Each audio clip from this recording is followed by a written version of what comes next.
ইরাকের বাগদাদের মরুভূমিতে একটি চীনা তেল শোধনাগার ফ্যাক্টরিতে কর্মরত কর্মীদের অন্য একটি এলাকায় স্থানান্তরিত করার জন্য প্রাইভেট সিকিউরিটি এজেন্সির মাধ্যমে একটি মিশন পরিচালনা করা হয়।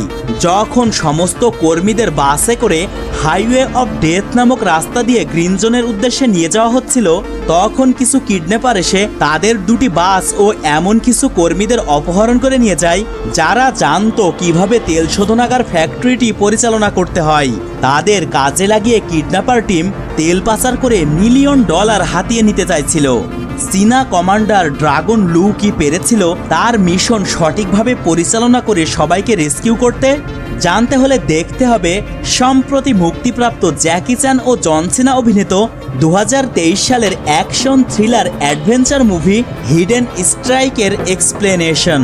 মুভির শুরুতে আমরা ইরাকের বাগদাদে একটি তেল পরিশোধনাগার দেখতে পাই। সেখানে হেলিকপ্টারে করে একটি প্রাইভেট সিকিউরিটি এজেন্সির টিম আসে রেস্কিউ মিশন পরিচালনা করতে। এই মিশনটি পরিচালনা করছিল কমান্ডার লু। আবহাওয়ার পূর্বাভাসে জানা যায় ওই এলাকায় ভয়াবহ মরু বালুঝড় হওয়ার সম্ভাবনা ছিল। তাই তেল শোধনাগারের সকল কর্মীদেরকে রেস্কিউ করে গ্রিন জোনে নিয়ে যাওয়ার জন্য মিশন দেওয়া হয় কমান্ডার লুকে। তেল শোধনাগারে গিয়ে কমান্ডার লু প্রফেসর চ্যাংয়ের সাথে দেখা করে।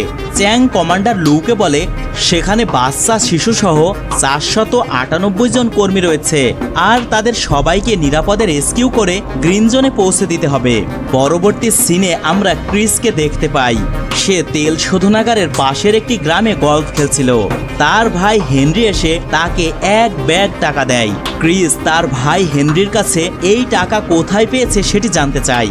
হেনরি বলে 5 জন চাইনিজ সিভিলিয়ানকে কিডন্যাপ করার জন্য তার ক্লায়েন্ট তাকে এই টাকা পেমেন্ট করেছে। কিডন্যাপ করতে হবে এটি শোনার পর ক্রিস এই মিশনটি করতে দ্বিমত পোষণ করে। ক্রিস টাকার বিনিময়ে কাজ করলেও কিডন্যাপিংয়ের মতো এমন জঘন্য কাজ সে কখনোই করবে না। অর্থাৎ সে তার ভাইকে মিশনটি করতে না করে দেয়।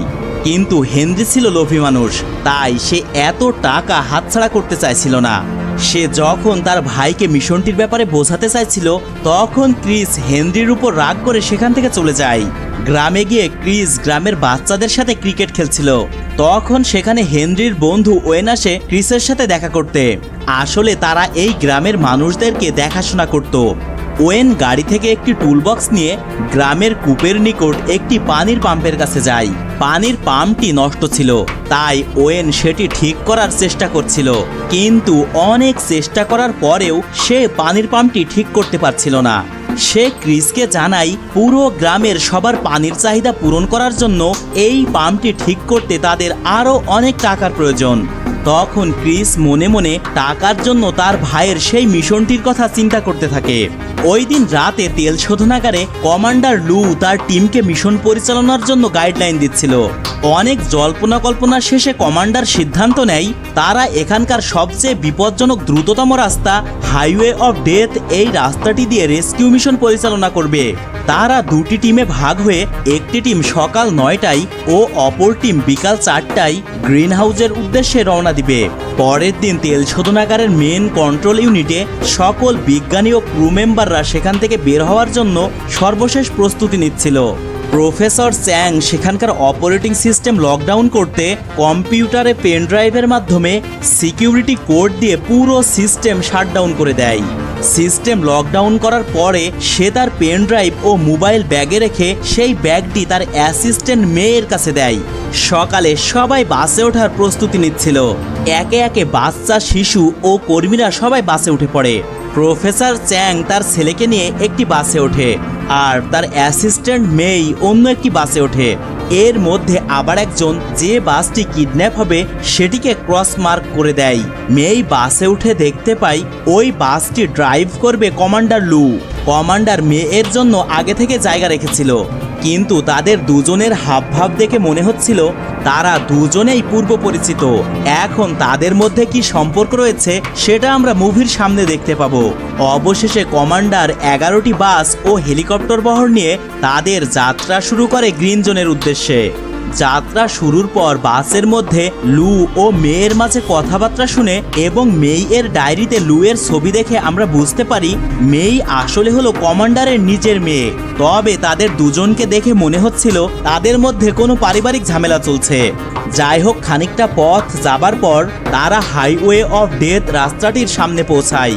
তখন কমান্ডার সকলকে সতর্ক থাকার নির্দেশ দিয়ে সামনের দিকে এগোতে থাকে। হঠাৎ দেখা যায় রাস্তার মাঝে দুইটি গাড়ি দিয়ে তাদের পথ আটকানো রয়েছে। কমান্ডার তার বাস দিয়ে গাড়িতে আঘাত করলে গাড়ি দুটি ছিটকে রাস্তার সাইডে পড়ে। সেখানে আগে থেকে পুঁতে রাখা মাইন ব্লাস্ট হলে সকলে ঘাবড়ে যায়। সকলের চোখে মুখে আতঙ্কের ছাপ দেখা যাচ্ছিল, কারণ এমন মরুভূমিতে মৃত্যুপুরীর মতো এমন বিভীষিকাময় রাস্তা তারা আগে কখনো দেখেনি। রাস্তার দুধারে পড়েছিল শত শত পরিত্যক্ত গাড়ি, আর এই বিভীষিকাময় রাস্তা দিয়েই তাদের গাড়ি সামনের দিকে যেতে থাকে। এ সময় হঠাৎ তারা দেখতে পায় তাদের সামনে ভয়ঙ্কর মরুঝড় ধেয়ে আসছে। আচমকা এমন ধূলিঝড় দেখে কমান্ডারের সন্দেহ হয়। সন্দেহের মাত্রা আরও বেড়ে যায় যখন তাদের কমিউনিকেশন সিস্টেম ব্রেক করে। যেহেতু পরিকল্পনা মাফিক এই বিপজ্জনক রাস্তায় কোথাও থামা যাবে না, তাই কমান্ডার ধূলিঝড়ের মধ্য দিয়েই সামনে অগ্রসর হতে থাকে। এদিকে আমরা দেখতে পাই ক্রিস ও তার টিম বাস থেকে প্রফেসরকে কিডন্যাপ করার জন্য চলে আসে। আগে থেকে ক্রস মার্ক করা বাসটির উপর তারা হামলা করে। বাসের মধ্যে কেবলমাত্র একজন সিকিউরিটি মেম্বার ছিল, তাই সে কিডন্যাপারদের সাথে পেরে উঠছিল না। কিডন্যাপাররা সিকিউরিটি টিম মেম্বারকে বাস থেকে বাইরে ফেলে দেয়। এরপর ধূলিঝড়ের মধ্য দিয়ে বাসটি নিয়ে তারা অন্য একটি জায়গাতে চলে যায়। ঝড় থেকে বের হওয়ার পর কমান্ডার একটি স্থানে থামে সবকিছু চেক করার জন্য। তখন কমান্ডার জানতে পারে তাদের একটি বাস মিসিং রয়েছে। একজন টিম মেম্বার কমান্ডারকে জানায় ঝড়ের মধ্যে তাদের 11 নম্বর বাসটি কিডন্যাপ করে উত্তরের দিকে নিয়ে গেছে। এই সংবাদটি পাওয়া মাত্রই কমান্ডার তার হেলিকপ্টার বহরকে দ্রুত ফিরে আসতে বলে। কমান্ডার লু ও তার মেয়ে হেলিকপ্টারে উঠে ওই বাসটিকে খুঁজতে শুরু করে।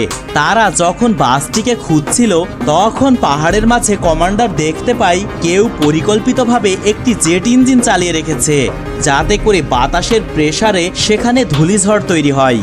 আরও সামনে এগোতে থাকলে অন্য পাহাড়ের মাঝে তারা বাসটিকে খুঁজে পায়।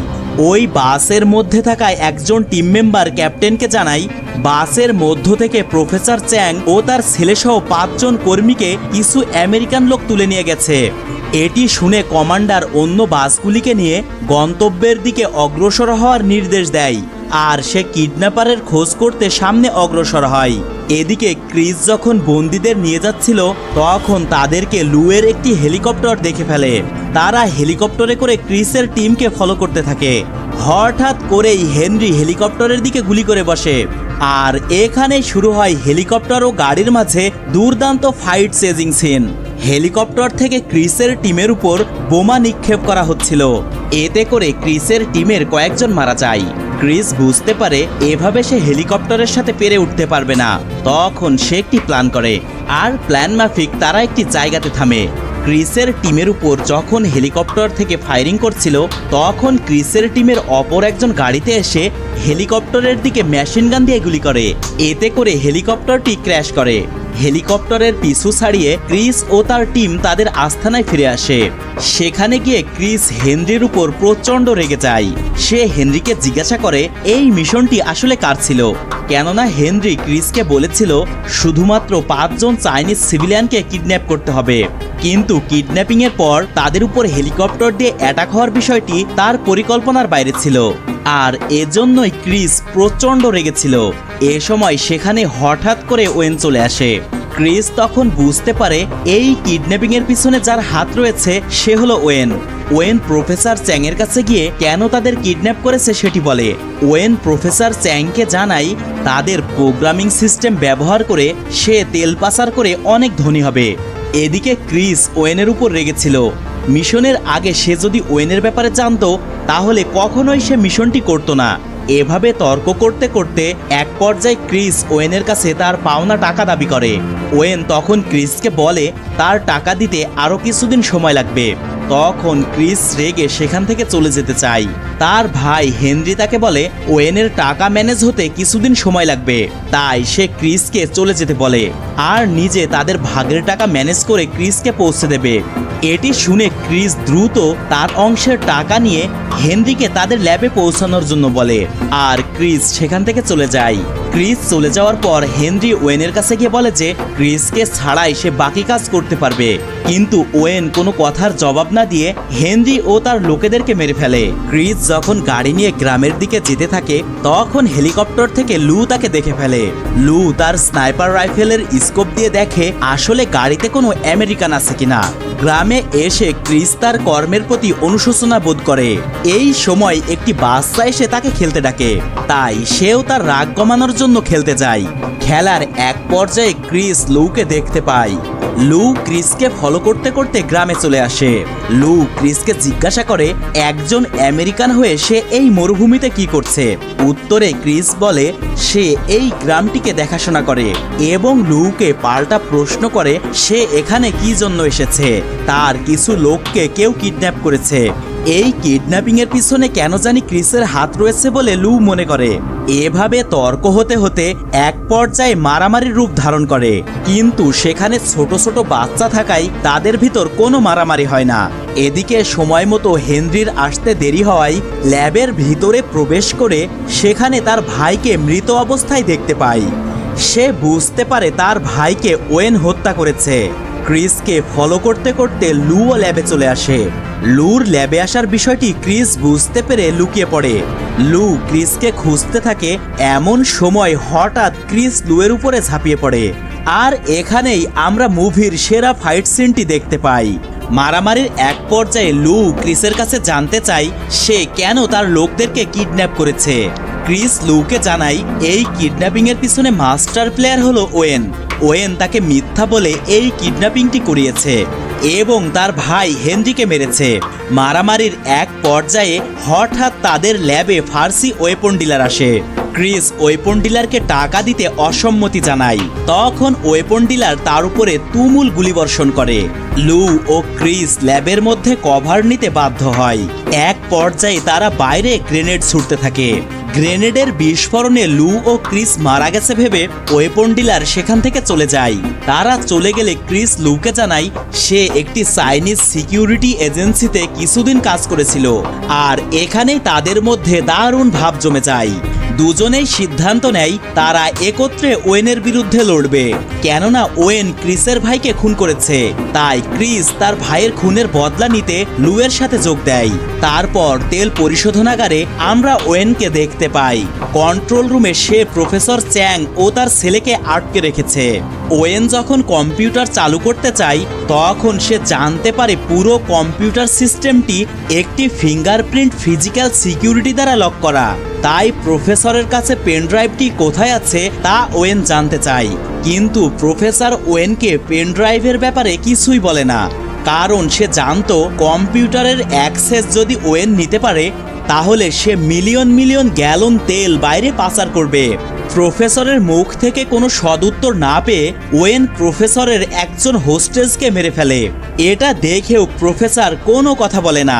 সর্বশেষ ওয়েন প্রফেসরের ছেলের মাথায় গান পয়েন্ট করলে ছেলেকে বাঁচাতে প্রফেসর পেনড্রাইভের ব্যাপারে সকল তথ্য দেয়। সে বলে পেনড্রাইভ ও তার মোবাইল একটি ব্যাগে রেখে সেটি তার অ্যাসিস্ট্যান্টের কাছে রেখে এসেছে। ওই ব্যাগ এখন কোথায় আছে সেটি সে জানে না। এ সময় প্রফেসরের ছেলে ওয়েনকে জানায় তার মায়ের ফোনে কল দিয়ে ফোন কল ট্র্যাক করলে জানা যাবে ব্যাগটি কোথায় আছে।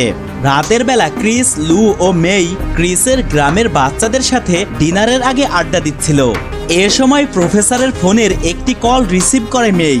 অপর প্রান্ত থেকে কোনো সাড়া না পেলে সে ফোনটি রেখে দেয়। তারপর লুকে তার টিম মেম্বার ফোনে জানায় যে তাদের কনভয়ের সমস্ত যাত্রীরা গ্রিন জোনে নিরাপদে পৌঁছে গেছে। এটা শুনে মেই তার বাবাকে প্রফেসরের ফোনে আসা কলের ব্যাপারে জানায় আর জিজ্ঞাসা করে ক্রিসকে বিশ্বাস করা তাদের ঠিক হচ্ছে কিনা।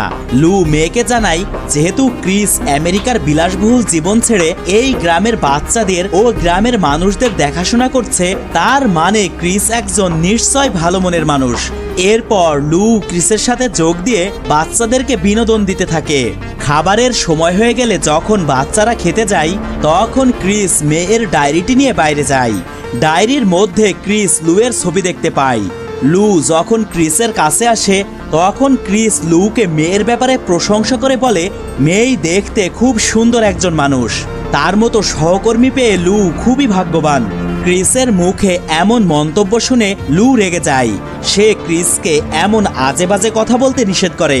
সে ক্রিসকে জানায় যে মেয়ে হলো তার নিজের মেয়ে। তার মা মারা যাবার পর লু তার মেয়েকে ভালোভাবে দেখাশোনা করতে পারেনি, তাই তাদের বাবা ও মেয়ের মাঝে এই বিষয়টি নিয়ে মান অভিমান রয়েছে। এই সময় ক্রিস ও লু বাইরে কিছু আওয়াজ শুনতে পায়। কিসের আওয়াজ তদন্ত করতে গিয়ে তারা দেখতে পায় ওয়েন তাদেরকে মারার জন্য লোক পাঠিয়েছে। তারা দুজন দুই দিক থেকে ওয়েনের লোকদেরকে মারতে শুরু করে। মারামারির এক পর্যায়ে ক্রিস ও লুকে ওয়েনের লোকেরা চারিদিক থেকে ঘিরে ফেলে। গ্রামবাসীদের নিরাপত্তার কথা বিবেচনা করে ক্রিস ওয়েনের লোকেদের কাছে জানতে চায় কেন তারা এত রাতে এখানে এসেছে। ওয়েনের লোকেরা ক্রিসকে জানায় তারা মূলত প্রফেসরের ব্যাগটি নেওয়ার জন্য এসেছে।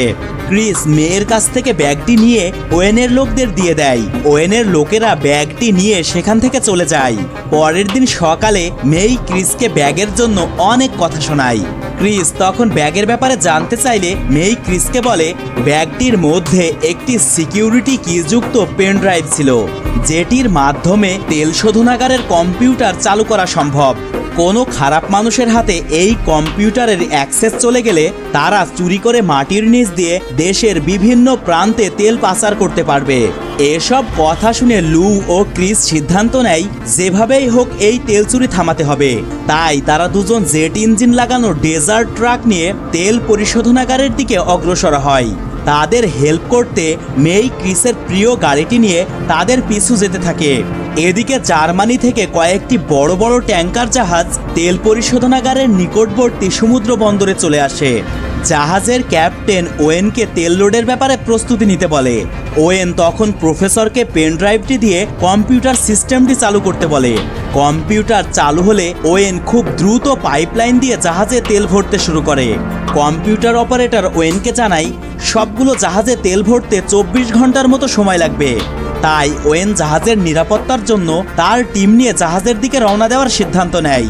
এ সময় ক্রিস ও লু সেই ট্রাকে করে দ্রুত তেল পরিশোধনাগারে চলে আসে। আউটডোর কম্পাউন্ডে ওয়েনের লোকেদের সাথে ক্রিস ও লু এর ব্যাপক ফাইট শুরু হয়।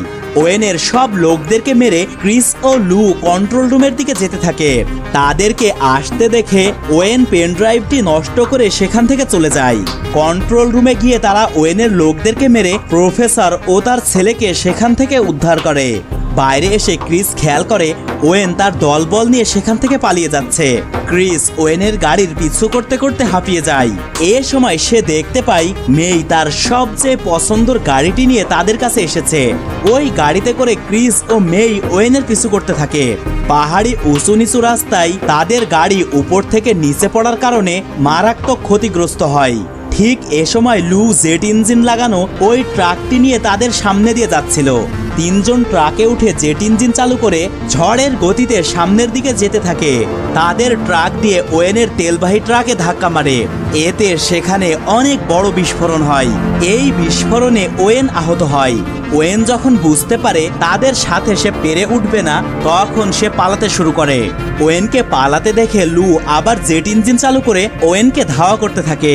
লু আগে থেকে জানতো যে সামনে পাহাড়ি খাদ আছে, তাই সে ট্রাক দিয়ে ওয়েনের গাড়িকে পাহাড় থেকে ফেলে দেওয়ার জন্য তার মেয়েকে ট্রাকের সিটের সাথে বেঁধে সামনের দিকে চালিয়ে যেতে থাকে। পাহাড়ের কিনারায় ওয়েনের গাড়িটি আটকে গেলে ট্রাকটি পাহাড় থেকে নিচে পড়ে যায়। আর লু ও মেই দড়ি দিয়ে ঝুলতে থাকে। তাদের দুজনকে ঝুলতে দেখে ওয়েন নিজেই তার গাড়ি নিয়ে পাহাড় থেকে লাফ দেয় তাদেরকে মারতে। আর মাত্র অল্প কিছু মুহূর্তের জন্য লু তার মেয়ের শরীর থেকে দড়ি খুলতে সক্ষম হলে তারা দুজনেই বেঁচে যায়। এরপর তারা ক্রিসকে খুঁজতে থাকে। আশেপাশে তাকে দেখতে না পেয়ে তারা মনে করে ক্রিস মারা গেছে। ক্রিসের জন্য তারা যখন দুঃখ প্রকাশ করছিল, ঠিক ওই সময় ক্রিস নিচ থেকে উপরে উঠে আসে। ক্রিস লুয়ের কাছে এখান থেকে বের হওয়ার কোনো উপায় আছে কিনা তা জানতে চায়। তখন লু অর্থাৎ জ্যাকি চ্যান খুব ভাবের সাথে বলে তার কাছে এখান থেকে বের হওয়ার দারুণ একটা প্ল্যান আছে। এরপর আমরা দেখতে পাই জ্যাকি চ্যানের প্ল্যান হলো চিল্লিয়ে হেল্প বলে সাহায্য চাওয়া। আর এখানে হিডেন স্ট্রাইক মুভিটির দ্বিতীয় পর্ব আসার বার্তা দিয়ে মুভিটি শেষ হয়ে যায়।